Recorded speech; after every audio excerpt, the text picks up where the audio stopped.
The Guardian of Sol.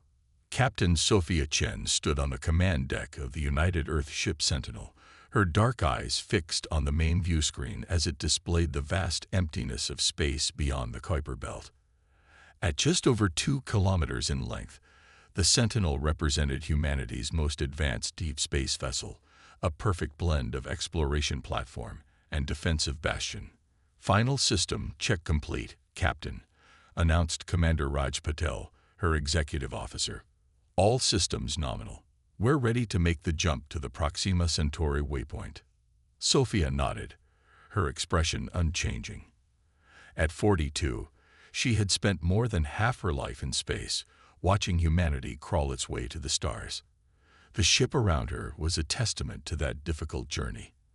Every system built with redundancies, every hull plate designed to withstand micrometeorite impacts, every weapon calibrated for the unknown threats that might lurk in the void.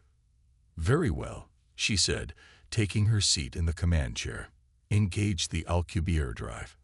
Let's make history." The massive engines at the rear of the Sentinel hummed to life, creating a bubble of warped space-time that would propel them faster than light. Humanity had achieved this breakthrough only 15 years earlier, and even now, interstellar travel remained a dangerous proposition. The void was unforgiving, a lesson written in the blood of the pioneers who had ventured before them. "Drive engaged.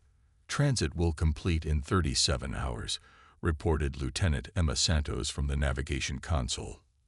As the stars outside began to streak and distort, Sophia allowed herself a moment of reflection. Earth had nearly destroyed itself twice in the last century, first through environmental collapse, then through the resource wars.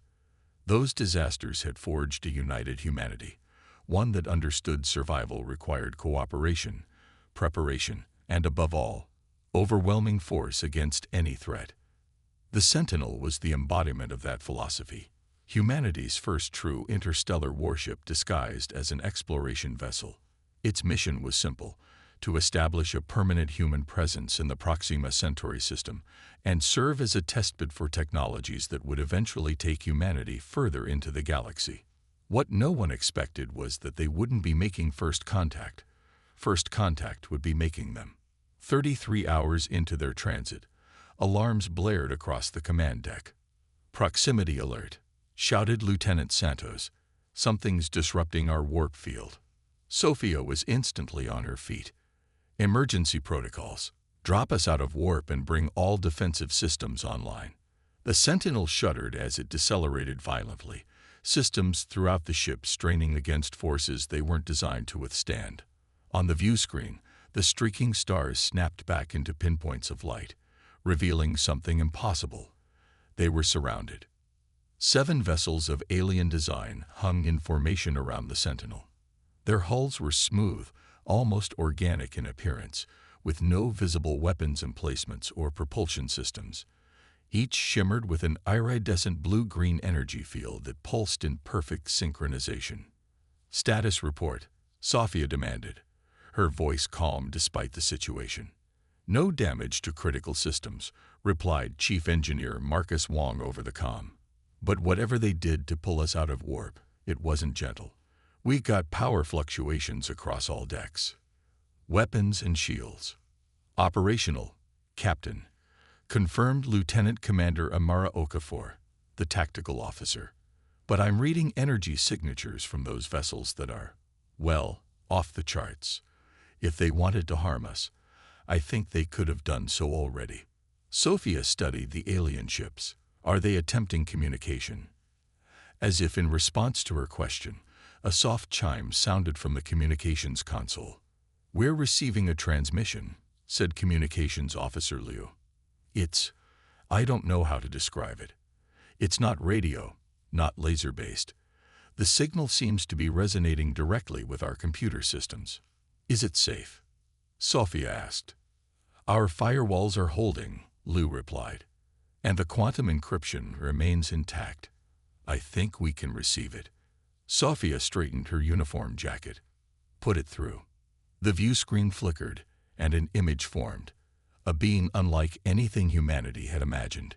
It had 4 eyes arranged in a diamond pattern on what appeared to be its face, skin that shifted between shades of blue and purple, and a body structure that defied easy categorization.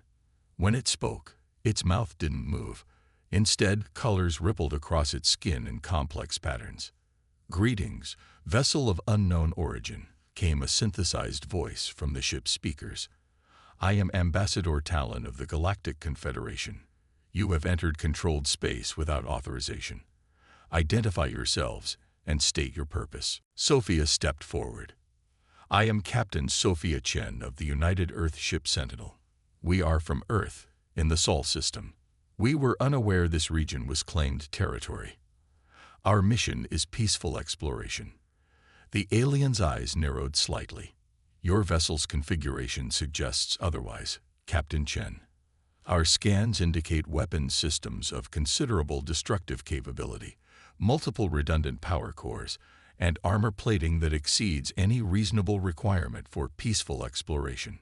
Sophia felt the weight of 20 billion human lives resting on her response.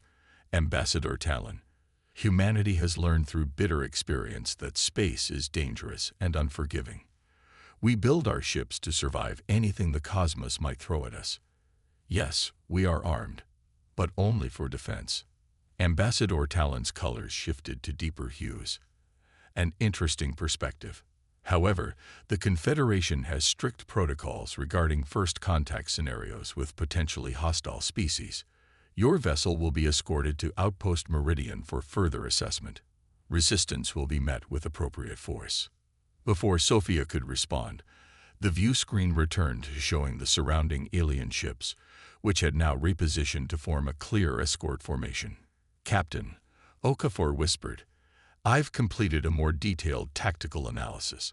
Those ships, they're armed to the teeth. The weapons are just integrated into their hull design so seamlessly that we couldn't detect them at first." Sophia nodded slightly. "Options, Commander Patel." Raj considered for a moment. "We could attempt to outrun them, but in unknown space, that's risky. We could try to fight, but we're outnumbered and facing unknown technology. Or we comply and learn more about this confederation, and potentially lead them back to Earth if things go south," Sophia added grimly. She turned to address her bridge crew. "We came out here to explore and to make contact with other intelligent life. It seems we succeeded, though not quite as planned." She straightened her shoulders. "We will comply with the escort but maintain defensive readiness. Open a channel to the ambassador's vessel." When the communication link was established, Sophia spoke with deliberate clarity. "Ambassador Talon, we will follow your escort to Outpost Meridian. However, I want to be clear. The Sentinel is sovereign territory of the United Earth government. Any attempt to board without permission will be considered an act of aggression." The response came swiftly. "Understood, Captain Chen. Follow our lead precisely. Any deviation from the prescribed course will be interpreted as hostile intent." As the Sentinel fell into formation with the alien vessels, the crew worked feverishly to gather as much data as possible about their new acquaintances. "Captain," called Science Officer Dr. Elizambiki, "I'm picking up communications between the escort vessels. Our translators are struggling, but I'm getting fragments. They seem afraid." "Afraid?" Sophia raised an eyebrow. "Of us?" "Yes," confirmed Eliza. "From what I can piece together, they're calling the Sentinel a dreadnought and a planet killer." Raj frowned. "That's absurd. We're heavily armed by our standards, but we're not designed for planetary bombardment." "Perception is reality in diplomacy," Sophia mused. "If they see us as a threat based on our design philosophy, that's what matters." She turned to Liu. "Prepare a comprehensive data package about Earth, our history, and our technological development. Include detailed explanations of why we build our ships the way we do." "Is that wise, Captain?" Raj asked, "revealing so much about ourselves." Sophia's gaze remained steady. "They already know where we come from. If we want to avoid a war based on misunderstanding, we need to help them understand us." Outpost Meridian turned out to be a massive space station orbiting a gas giant in a system Sophia didn't recognize. Nearly 20 kilometers across, it resembled a snowflake made of metal and light, with ships of countless designs docking at its many arms. As the Sentinel approached, traffic around the station visibly diverted, creating a clear corridor. On the station itself, Sophia could see defense platforms activating, their weapons tracking her ship's movement. "They're treating us like a bomb about to go off," muttered Amara. "Given their reaction, I'm starting to think there's something about human ship design that violates some fundamental principle of theirs," Sophia replied. "Dr. Mbiki, any insights from the data we've collected?" The science officer looked up from her station. "It's preliminary, but based on the designs I'm seeing at that station, I believe the Confederation builds ships with a completely different philosophy. Their vessels appear to be specialized, purpose-built for specific functions. I haven't seen anything that combines heavy weaponry, scientific capabilities, and long-term habitat systems like the Sentinel does. So they're not used to jack-of-all-trades designs," Raj commented. "More than that," Eliza continued, "their ships seem to rely heavily on their Confederation infrastructure. Many appear to have minimal life support, as if they're not designed for extended independent operation. They build ships assuming the support network will always be available." Sophia considered this, "while we build assuming we might be on our own indefinitely." "Exactly. The Sentinel could function for years without Ripley if necessary. I doubt many of their vessels could say the same." A communication alert sounded. Liu opened the channel, and Ambassador Talon appeared on screen once more. "Captain Chen, you will dock at Arm 7, Berth 4. A diplomatic delegation will meet you there. Your crew is to remain aboard your vessel until permissions are granted. Any unauthorized departure will be considered hostile action." Sophia nodded. "Understood, Ambassador. However, as the representative of humanity in this first contact scenario, I request that I and a small delegation be permitted to meet with Confederation representatives to explain our presence and intentions." The aliens' colors swirled in what Sophia was beginning to recognize as their equivalent of facial expressions. "Your request is unusual, given the circumstances. However, it will be granted. You and 3 others may disembark upon docking. Be advised that your vessel will remain under quarantine protocols until the Confederation Council determines otherwise." As the transmission ended, Sophia turned to her senior officers. "Raj, Eliza, Liu, you're with me. Amara, you have command of the Sentinel. If anything happens to us, your priority is to return to Earth with all the information we've gathered." "Captain," Amara began to protest, but Sophia cut her off. "That's an order, Commander. Humanity needs to know what's out here, whether we make it back or not." As they prepared for docking, Sophia gazed out at the massive station. Somewhere in that sprawling structure, representatives of countless alien civilizations were preparing to pass judgment on humanity based solely on the design of their ship. The irony wasn't lost on her. Humanity had built the Sentinel to protect themselves against the unknown dangers of space, and now that very design had become their greatest diplomatic liability. What none of the aliens could possibly understand was that the Sentinel wasn't just a warship. It was the embodiment of humanity's greatest strength, the ability to prepare for the worst while hoping for the best.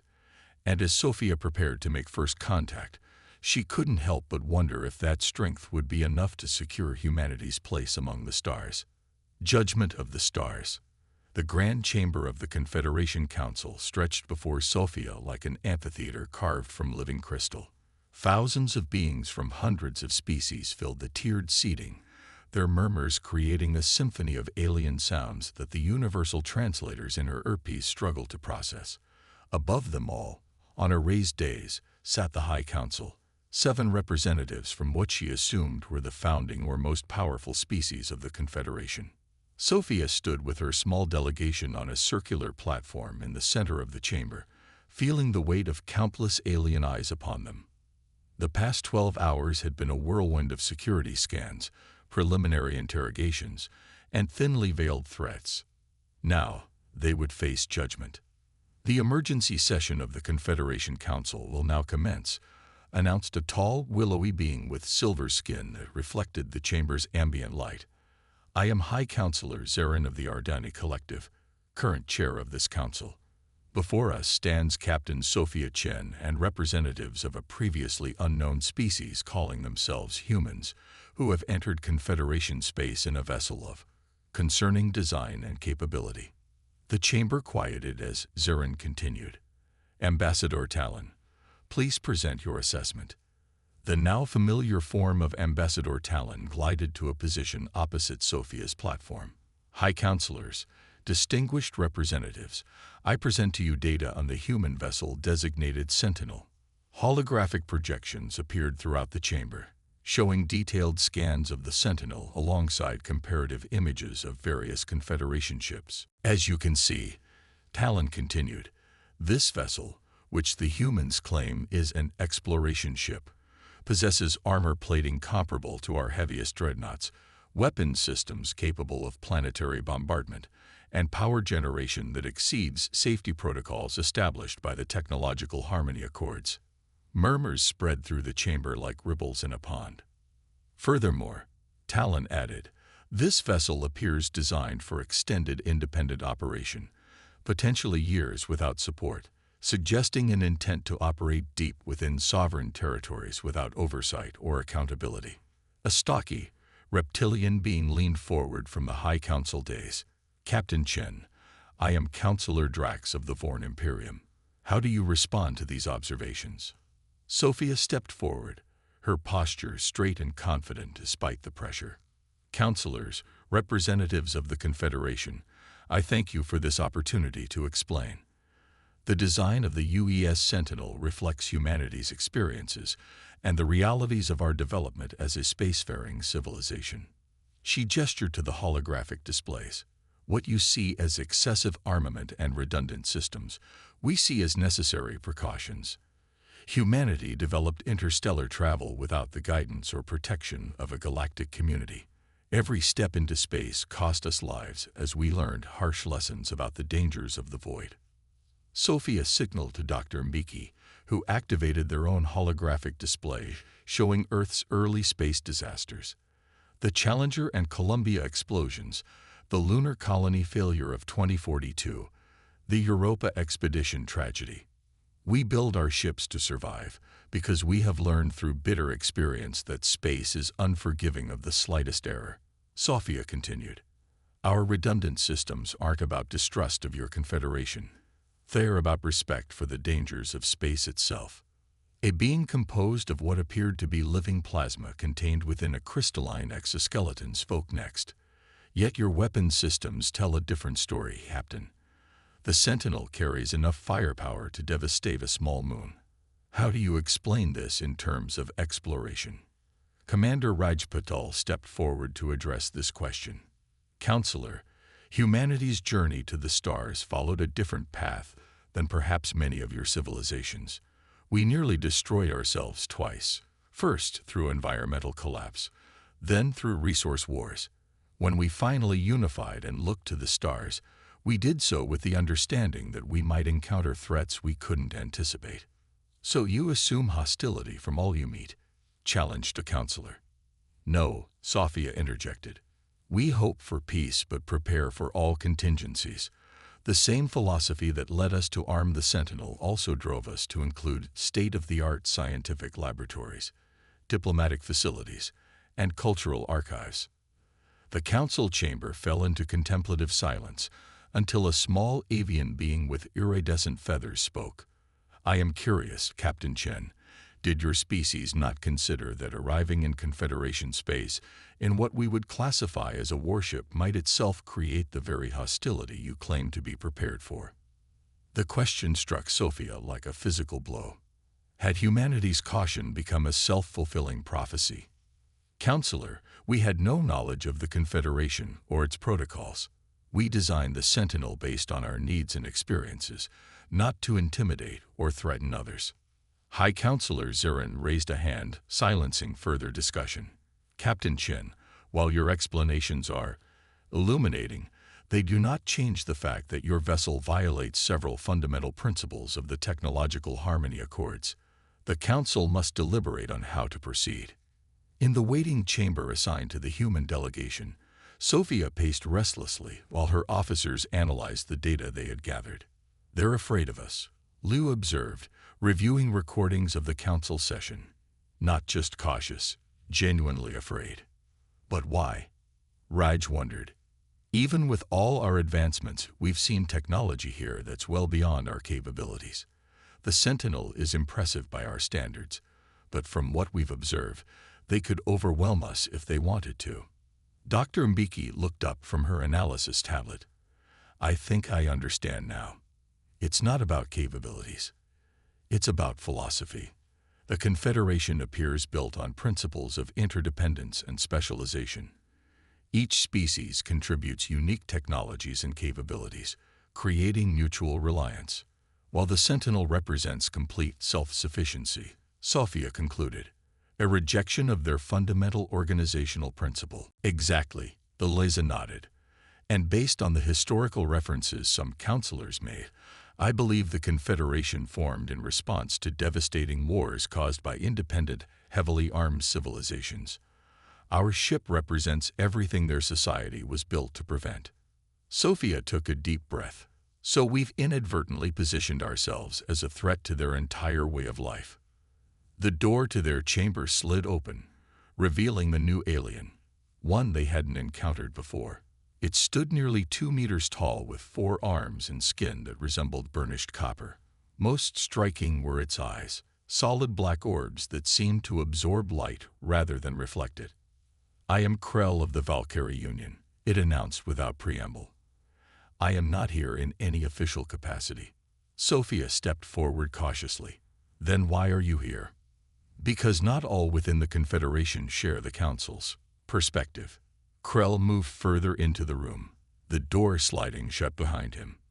"The deliberations are not proceeding in your favor, Captain Chen. The traditionalist faction is pushing for containment protocols." "Containment?" Liu asked. "Quarantine of your system, restriction of your technological development, and disarmament of your vessels," Krell explained. "They fear what you represent." Sophia's eyes narrowed. "And what do we represent to you, Krell?" The alien's expression was unreadable, but something in its posture shifted. Possibility. "The Confederation has maintained stability for nearly 2,000 years, but at a cost. Innovation has stagnated. Exploration has become ceremonial rather than substantial. Many species, including my own, have begun to question whether interdependence has become subservience to the founding species." "You're looking for allies," Raj observed. "I am looking for a catalyst," Krell corrected. "And a human vessel that combines capabilities the Confederation has deliberately kept separate for millennia is precisely that." Before Sophia could respond, her communicator chimed. It was Amara from the Sentinel. "Captain, we're picking up unusual activity around the station. Multiple vessels are moving into defensive formations, and we're detecting energy buildups consistent with weapons charging." Krell's posture stiffened. "It has begun. The Council must have reached a decision." "Captain Chen," came High Counselor Zarin's voice over the station's communication system. "Your presence is required in the Council chamber immediately. Please comply or face security intervention." Sophia exchanged glances with her officers. "We'll be right there, Counselor." As they prepared to leave, Krell moved closer. "Captain, regardless of the Council's decision, know that there are those within the Confederation who see value in what humanity represents. You are not without potential allies." With those cryptic words, the alien slipped out of the chamber as quickly as it had appeared. The Council chamber had transformed during their absence. Where before there had been thousands of representatives, now only the High Council remained, along with what appeared to be military officers from various species. "Captain Sophia Chen," High Counselor Zarin's voice echoed through the now cavernous space. "The Confederation Council has reached a unanimous decision regarding humanity and the vessel Sentinel." Sophia stood tall, her officers flanking her in silent solidarity. Based on overwhelming evidence, we have determined that your vessel, and by extension, your civilization, represents an unacceptable risk to Confederation stability. The combination of autonomous capability, military power, and apparent expansionist intent cannot be reconciled with our founding principles. Zaren's silver skin rippled with what Sophia now recognized as emotion. Therefore, we enact Containment Protocol Alpha. Your vessel will be escorted back to your home system, where a quarantine perimeter will be established. Humanity will be prohibited from further interstellar travel until such time as you have been properly integrated into Confederation values and oversight. The chamber fell silent as Zaren continued. Additionally, you will provide full schematics of your defensive and propulsion technologies for review. Any technologies deemed destabilizing will be restricted. Sophia felt her heart pounding, but her voice remained steady. And if we refuse these terms, Counselor, a different member of the High Council, a massive being with crystalline growths protruding from its exoskeleton, leaned forward. Then the Sentinel will be disabled and your system blockaded until compliance is achieved. Make no mistake, Captain, the Confederation has faced and neutralized threats far greater than humanity in its long history. Sophia took a deep breath. This was the moment that would define humanity's place in the galaxy. What she said next would either set them on a path to subjugation or potential conflict. She gestured at the display still showing the Sentinel. You see our ship as a weapon. We see it as a lifeboat in a dangerous and unpredictable cosmos. You see our self-sufficiency as a threat to your interdependence. We see it as necessary for survival. Pretty words do not change reality, the crystalline counselor retorted. Your actions and your technology speak louder. Then perhaps you should see our actions in their full context, Sophia countered, nodding to Dr. Mbiki, who activated a new holographic display.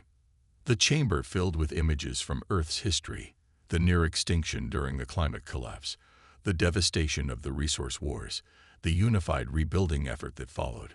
It showed humanity's early, fragile steps into space, the disasters that claimed thousands of lives, and the determination to continue despite the losses. This is who we are, Sophia said, her voice resonating through the chamber. We are survivors who have learned to prepare for the worst while hoping for the best. We build ships like the Sentinel, not because we want war, but because we refuse to be helpless against whatever the universe might throw at us. She took a step closer to the Council days.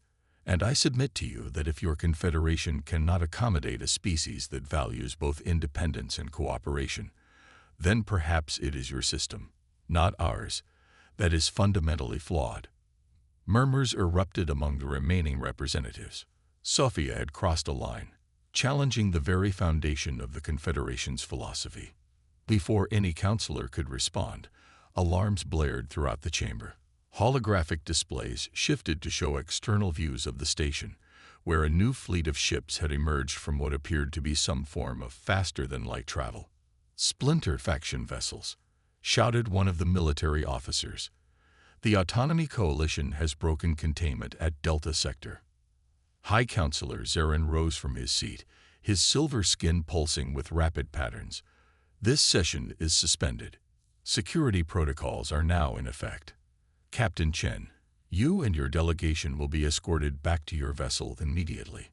The Sentinel will remain at Outpost Meridian until this situation is resolved."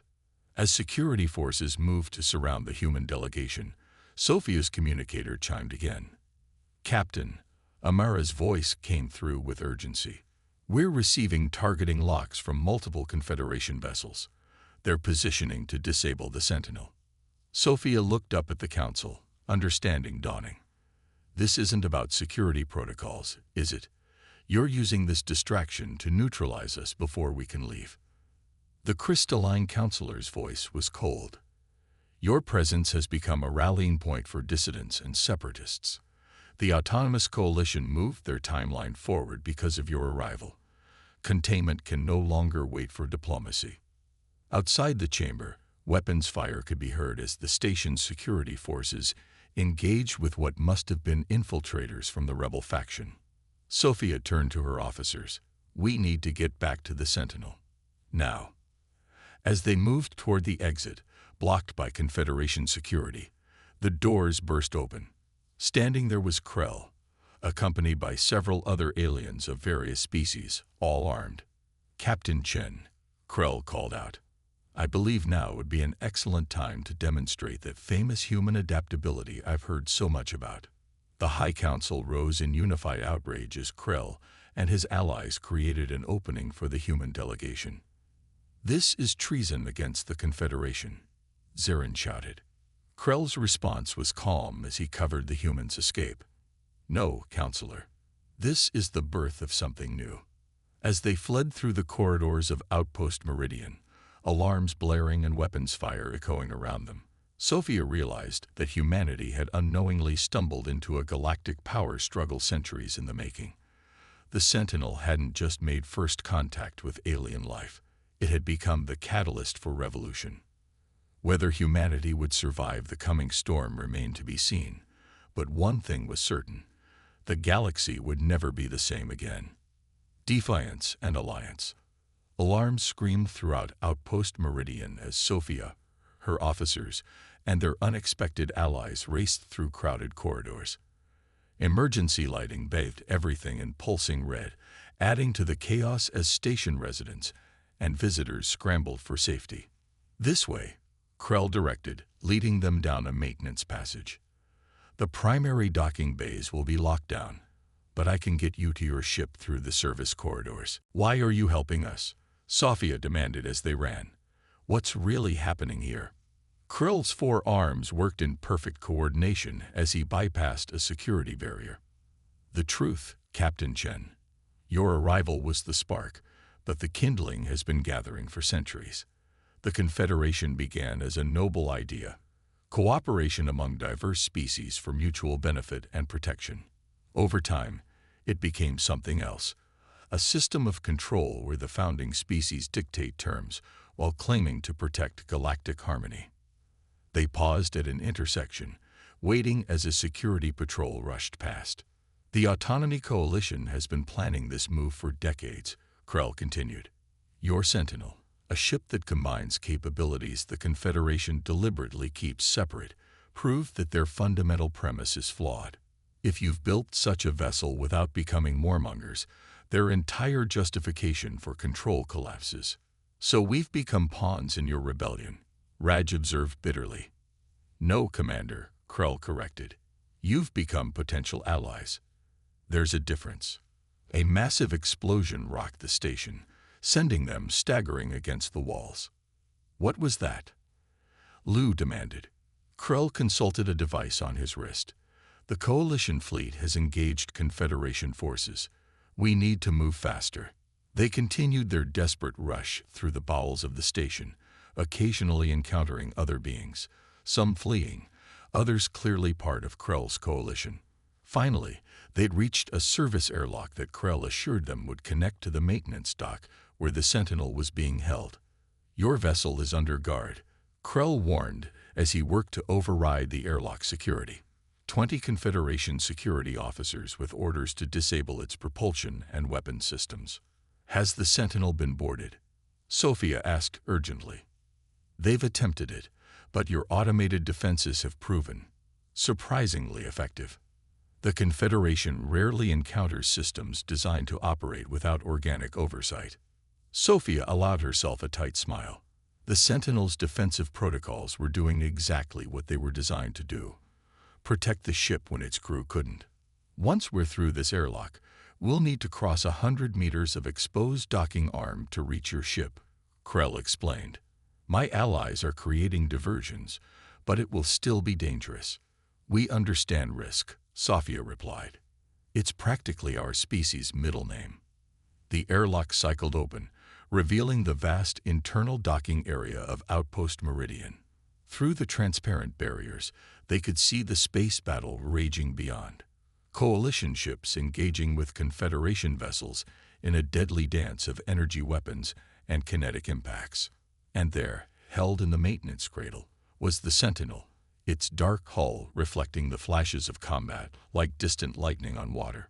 Between them and the ship stood a contingent of Confederation security forces, their attention focused on attempting to breach the Sentinel's hull. "We need a distraction," Dr. Mbeki observed. Krell glanced at his wrist device. "One should be arriving shortly. Be ready to move." Moments later, a series of explosions detonated throughout the docking bay, well away from the Sentinel, but close enough to draw the security forces' attention. As they moved to investigate, Krell gave the signal. Now, the human delegation and their alien allies sprinted across the exposed docking arm. They were halfway to the Sentinel when the security forces spotted them, opening fire with energy weapons that scorched the deck around their feet. "Keep moving," Sophia shouted as Liu stumbled. She and Raj each grabbed one of the communications officer's arms, practically carrying him the remaining distance. "Amara," Sophia called into her communicator, "lower the defensive protocols and open the main airlock. We're coming in hot." "Understood, Captain," came the reply. "Airlock opening now.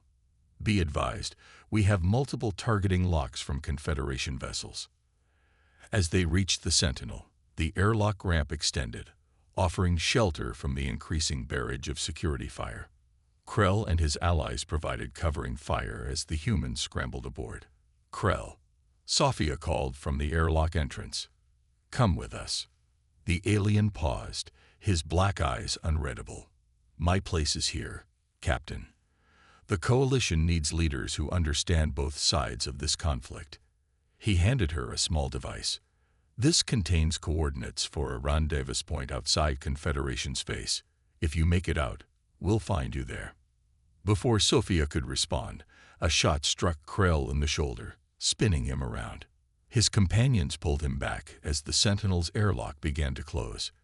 "Get to your ship," Sophia ordered as the ramp retracted. "And thank you." The last she saw of Krell was a forearm salute as the airlock sealed shut. On the Sentinel's bridge, chaos reigned as the crew prepared for emergency departure.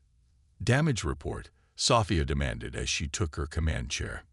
"Minor hull breaches on decks 4 and 7 from their attempts to cut in," reported Chief Engineer Wang. "Already sealed.